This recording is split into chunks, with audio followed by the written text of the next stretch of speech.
Good evening, afternoon, everyone. This is Dr. Marlo De Lara, also known as the artist Marlo Eggplant. I'd like to thank Juliet for inviting me to be part of the Eavesdropping Symposium and for the opportunity to create and make a performance for Friday night. I apologize for the background noise. I live in Los Angeles and there's actually a good deal of construction occurring around me on both sides of my apartment building. So we'll just see how this goes. The name of this talk is Sound and Performance as Protest. It's a conversation with artists Muyassar Kurdi and Verónica Mota. Against the backdrop of a corporate styles art sector, the decision to explore new forms or simply make work that intervenes in the existing system can be a radical political act. And that's a quote from Chris Gerard in Creating Resistance, Art, Music, and Activism. As a sound performance arts practitioner, academic, and activist, I am continually looking for the ways for my different roles to nourish one another directly. In the past several years, the conversation in feminist electronic experimental sound music arts circles evolved into a well-networked community of academics and practitioners investigating ways to intervene in institutional gender barriers. Embracing inclusivity, the multiplicity of voices and situated knowledges are welcomed. Self-naming oneself as a feminist thinker, artist, and/or musician allowed for a more holistic presence, embracing multiple aspects simultaneously. Overt expression of subjectivity can put one's work at risk of public interrogation. Overt expression of subjectivity can put one's work at risk of public interrogation. A devaluing of one's project works by an association with the words woman, feminist, and recognition of one's own racial ethnic naming. In other words, your work gets pigeonholed, you get ghettoized. So in this particular paper, I will introduce the work of sound performance artists Verónica Mota and Muyassar Kurdi. The dialogue surrounds creative practices, their work as acts of resistance, and how their individual lives influence their creative works. In light of the popularity of conservative parties throughout the world aiming to derail social justice, the representation of the multiplicity of narratives becomes critically important. It is not enough to say one disagrees with the politics of Donald Trump and Brexit, but rather to see this public mass roar of dissent as assembled from diverse and separate individuals. In other words, this merging of the lived experiences and the iteration of political beliefs from the marginalized have become more consistently co-represented. This space of resistance is of utmost importance, in that it embraces intersubjective investigations, valuing both social and personal experience. In 1984, Audre Lorde recognized the importance of recognizing difference in solidarity actions when she said this: "Within the interdependence of mutual, non-dominant differences lies the security which enables us to descend into the chaos of knowledge and return with true visions of our future, along with the concomitant power to effect those changes, which can bring that future into being. Difference is that raw and powerful connection from which our personal power is forged." So Lorde asks us to interrogate our own intersubjective positioning because it is within our individual psyche and our own hidden social prejudices, such as homophobia and racism. Then the real political work can begin. This inward searching can be assisted by the creation and exhibition of art and music. And narrative in creative forms demands attention. And through art, we can learn about our individual prejudices, not only to expunge them, but to illuminate them. Non-white women Sound artists, experimental performers, historically lack representation and are differentially empowered. Sharmi Basu states that otherness is integral to avant-garde and decolonizing methods of deconstruction for the musical.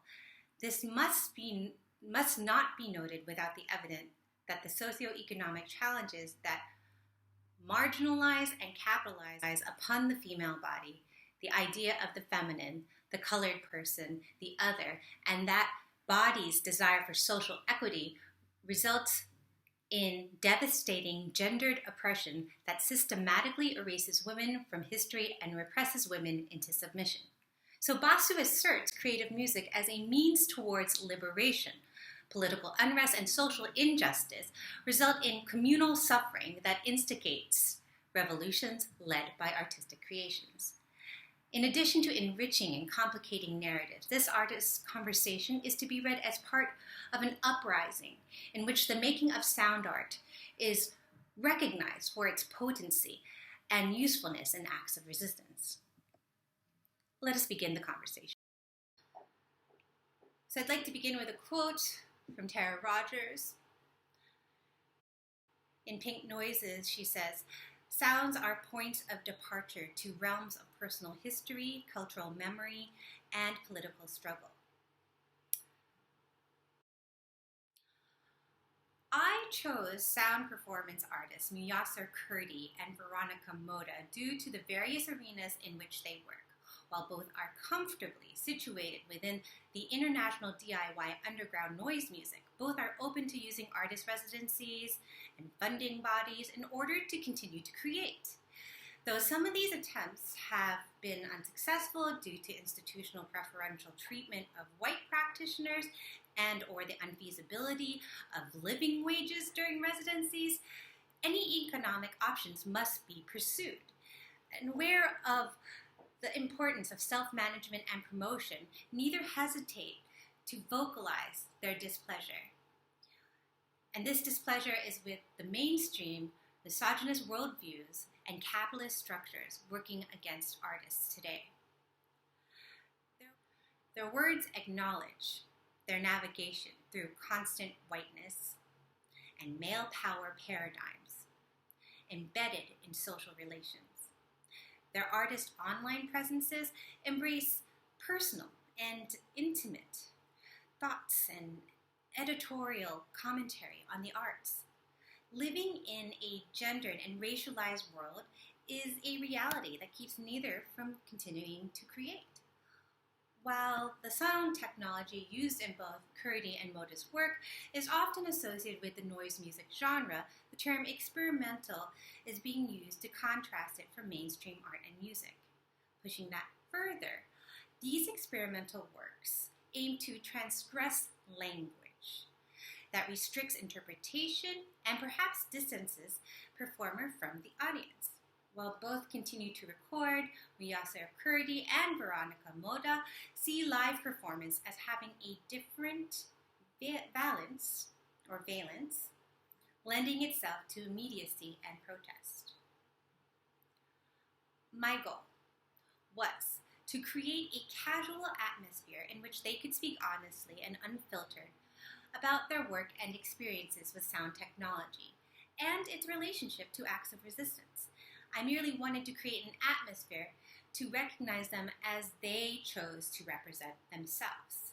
Their personal narratives relayed as they saw fit. For example, how did being a single mother affect Verónica Mota's work? Or how did Muyassar Kurdi see touring solo as a woman? A cross of intimate goals and societal change were present throughout the exchange, while both artists teach workshops that are socially transformative. Their personal spiritual transformation was of major concern. So calling back to Lord, these choices to care for oneself is political and an act of resistance. Being open to growth is a form of self-care. So I present both women as artists and sisters in troubled times. And I encourage readers to go beyond, or rather participants in this case, to go beyond these brief synopses. So let's go with Verónica Mota. Quoting from Verónica Mota, I don't like much to be ambivalent and meaningless. I like to reach people through communication and intellectual contents. Verónica Mota's sound performance art tends to be narrative. Works often send a clear message across that can be critical of political events. In live performance, Mota pushes past audiences' comfort zone by examining power dynamics. She describes effective performances as confronting me with something and or show me possibilities of being. So her praises of direct action and clarity in execution and structure in artistic works is a mainstay of her aesthetic. So as an organizer and founder of Urban Arts Berlin, a nonprofit organization promoting non-commercial works from all over the world, under which her online label and radio shows operate, Mota further takes direct action to shift programming and refocalize the role of women in music production. For Mota, networking and community, particularly amongst other women and the gay community, have been integral. Her professional roles are immediate methods to adjust gender attitudes in experimental music culture and technology.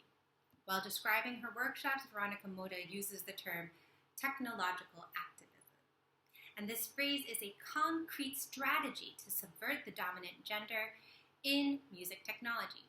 It is derived from her university experience in Mexico City, when she studied philosophy and various social sciences.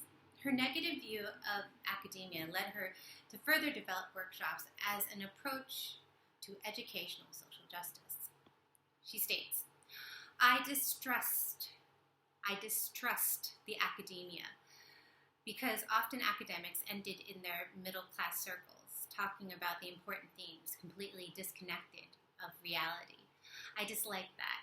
I think we have a responsibility towards people, particularly when education is a privilege not everyone can access. I left academia in order to learn from real people and their personal stories, among other things such as political events and so forth. Her workshops focus on female-identified populations and those with less comfort with, as well as limited access to, technology. For example, Mota spoke of an upcoming event in which she is instructing refugee women on DJ software and hardware. She says, I focus on giving in-depth, but also in encouraging women to be creative and use the skills to express themselves, their stories, ideas, dreams, and fears. I do also focus on helping women to work on their self-esteem. My pedagogical concept is complex. It is not only about how to plug cables and connect interfaces and or operate a machine. It goes far beyond that. It is about helping women to be present, to have a voice, and to probe. For Mota, technology is a method of democratizing the arts and creative works beyond social institutional barriers, a key element for creative expression, social interaction, and political activism. Due to her own personal transformation, culled from various spiritual practices, Mota describes her performance as ritualistic art, in which she learns more about herself and others. I am Mexican with a strong indigena and Afro heritage. While I was living and staying in Mexico, I was completely rationalist. Once I moved to Germany, after a couple of years, a German introduced to me Mexican shamanism. I was very skeptical after growing up under Catholicism. Metaphysics and the occult were not for me at that time. Today, thanks to my open mind and international meetings and research, I found there are different areas of interpretation and understanding towards shamanism in creative work somehow. I have managed to open some doors where magic appears and people are able to connect with me and others. Some kind of let's kill the ego with Noyz and be fucking real. Let's open the Pandora box and organize a bit those feelings of pain and frustration. Yes, it hurts very, very much, but you are not the only one. The cathartic effect of her Noyz performances served to destabilize the ego and decrease the separateness felt in daily life. Mota describes a critical moment in which her ethnic associations were destabilized. As a migrant from Mexico, the colonial technology of Spain, Catholicism, has deleted native religions. And in Mota's spiritual journey, she has redefined her understandings of her own motherland. These moments can be read as a personal form of decolonization.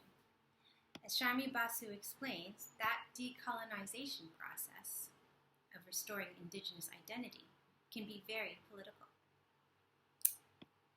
Moving to Muyassar Kurdi. An act of resistance for me is learning to live and be in my body, and dance has been a very healing force. Patriarchy is really eating me alive.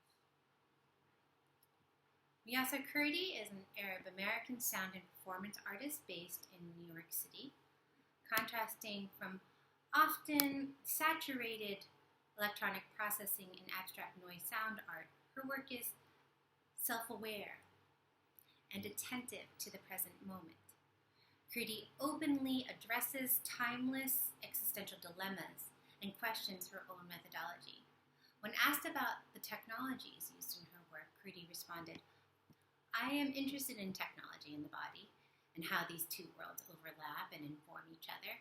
These devices create many textures and layers of atonal and microtonal sounds reacting to light and movement. One may ask, what comes first, the sound or the movement? And there is this in-between place of tension in my live performances in regard to the form. There is form, like parameters, with room for improvisation. For Kurdi, the improvisation fully engages her with performing and contains the space. Her performances rely on non-linear explorations of the moment. To be present in the environment. And I need it, like I need the form which holds a focus, a contour which binds it together. I am an interdisciplinary artist. I use different modalities, so form is important for seeing how to present them together. I am interested in this cinematic experience, a full expression using the body and voice, which explores space, interacts, loves, challenges. Multimodality is very important to my work. It is my vision to embody. While being respected for her homemade electronics and electroacoustic compositions, Kurdi experiments with her own creative limitations. Recently, during my tour in Europe, I mostly sang unplugged with my electronics. I am interested in stripping down to the minimum. It challenges me to use my body in different ways, raise my sensitivity and awareness, and to think of light, architecture, and interaction with the audience. And of course, through improvisation comes form. I created pieces from improvised sessions that perhaps get reworked over and over again until they are far from the origin. Sometimes the sound just comes out, and that's that. The piece is made in a moment. It is easy if you're open to it, and then everything just comes naturally. And I prefer to work with intuition. In one of my collaborations, I am performing and recording with a cellist, Nicolas Joviak. We perform movement, voice, cello, and bass. We rehearse often and work heavily with form. And at the same time, there is room for improvisation in almost everything we do. What is important is that we stay connected with each other and listen deeply. We are never lost. Interconnectedness and mutual struggle characterize Muyassar Kurdi's work. While being very deeply located within her body, boundaries stay permeable in order to expose vulnerability, central to her creativity. The boundaries that define her as woman, human, performer, collaborator, are variables in performance. By recalling audience associations intended to push against gendered body assumptions, one must acknowledge their conceptual limitations. In my artistic process as an interdisciplinary artist, I tend to break down the walls between performer and audience member, as well as the borders that define gender and art disciplines. In my current performances, there is nothing concrete in what I'm doing. For example, I hardly use words in my singing, but my movement and vocalizations are very feminine and charged. So it is an act of protest, and both men and women, audience members, are moved by my work. But it always sticks out to me when women approach me, especially when traveling abroad, because it never occurred to them that this kind of freedom existed for a woman. Furthermore, this vulnerability serves not only her work, but as a way to address the traumas endured living in contemporary society by allowing the audience to internally process the performance. Kurdi's work becomes emancipatory to the viewer. It is always difficult doing something where you remain open and vulnerable, but then get rejected. I just keep going. The act of perseverance and a reminder of why I'm doing this at all. It's a spiritual journey, and now I'm clear that it is one of healing the community too. Because I want to be free, but how am I free unless my neighbors are also free? So as a non-white woman making sound art inspired by Sharmi Basu's work, I had hoped this discussion would encourage a sense of solidarity within me, being among my sisters. While I have found solace in feminist collectives, women of color are generally a minority within noise music and sound art.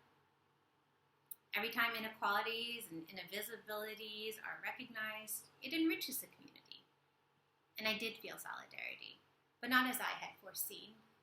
Listening to both artists articulate their stories and creative processes catalyzed a need to frame this writing as a community action.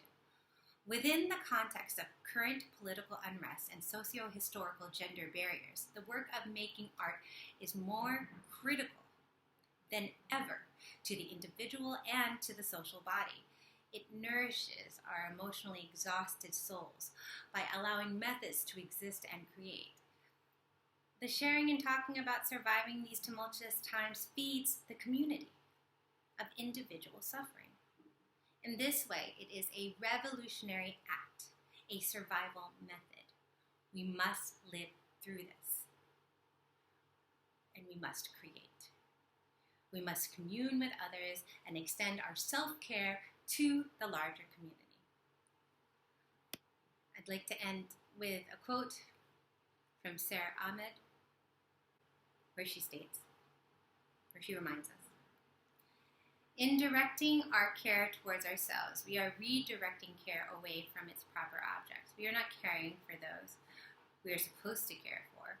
We are not caring for the bodies deemed worth caring about. And that is why in queer, feminist, and anti-racist work, self-care is about the creation of community, fragile communities, assembled out of experiences of being shattered. We reassemble ourselves through the ordinary and everyday and often painstaking work of looking after ourselves, looking after each other. And that is why when we have to insist, I matter, we are transforming what matters." So I'd also like to thank Muyassar and Verónica for their generous participation and for the images submitted for this presentation. And many thanks to Juliet as well for inviting me to deliver this paper. Thank you.